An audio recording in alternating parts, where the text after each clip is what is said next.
एक समय की बात है। एक पंडित जी कई वर्षों तक काशी में शास्त्रों का अध्ययन करने के बाद गांव लौटे। पूरे गांव में शोहरत हुई कि काशी से शिक्षित होकर आए हैं और कर्म से जुड़े किसी भी पहेली को सुलझा सकते हैं। शोहरत सुनकर एक किसान उनके पास आया और उनसे पूछ लिया, पंडित जी, आप हमें यह बताइए कि पाप का गुरु कौन है। प्रश्न सुनकर पंडित जी चकरा गए। उन्होंने धर्म व आध्यात्मिक गुरु तो सुने थे, लेकिन पाप का भी गुरु होता है, यह उनकी समझ और ज्ञान से बाहर था। पंडित जी को लगा कि उनका अध्ययन अभी अधूरा रह गया है। वे फिर काशी लौटे, अनेक गुरुओं से मिले, लेकिन उन्हें किसान के सवाल का जवाब नहीं मिला। अचानक एक दिन उनकी मुलाकात एक गणिका वैश्या से हो गई।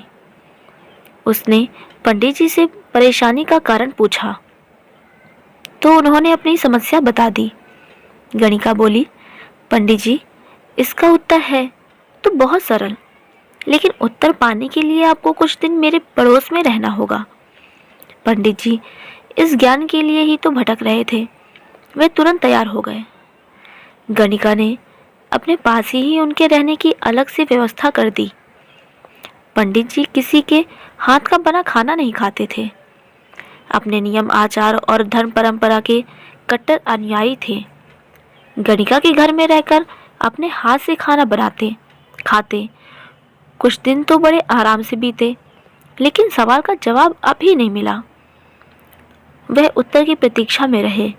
एक दिन गणिका बोली, पंडित जी, आपको भोजन पकाने में बड़ी तकलीफ होती है। ये देखने वाला तो और कोई है नहीं।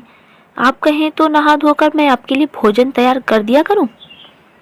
पंडित जी को राजी करने के लिए उसने लालच दिया, यदि आप मुझे इस सेवा का मौका दे तो मैं दक्षिणा में 5 स्वर्ण मुद्राएं भी प्रतिदिन आपको दूंगी। स्वर्ण मुद्रा का नाम सुनकर पंडित जी विचारने लगे। पका पकाया भोजन और साथ में सोने के सिक्के भी, अर्थात दोनों हाथों में लड्डू है। पंडित जी ने अपना नियम, व्रत, आचार विचार, धर्म सब कुछ भूल गए। उन्होंने कहा, तुम्हारी जैसी इच्छा, बस विशेष ध्यान रखना कि मेरे कमरे में आते जाते तुम्हें कोई देखे नहीं।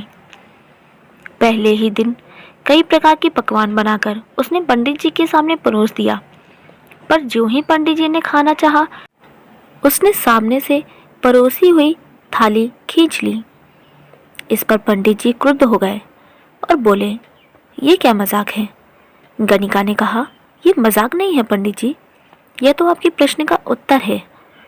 यहाँ आने से पहले आप भोजन तो दूर किसी के हाथ का पानी भी नहीं पीते थे, मगर स्वर्ण मुद्राओं के लोभ में आपने मेरे हाथों का बना खाना भी स्वीकार कर लिया।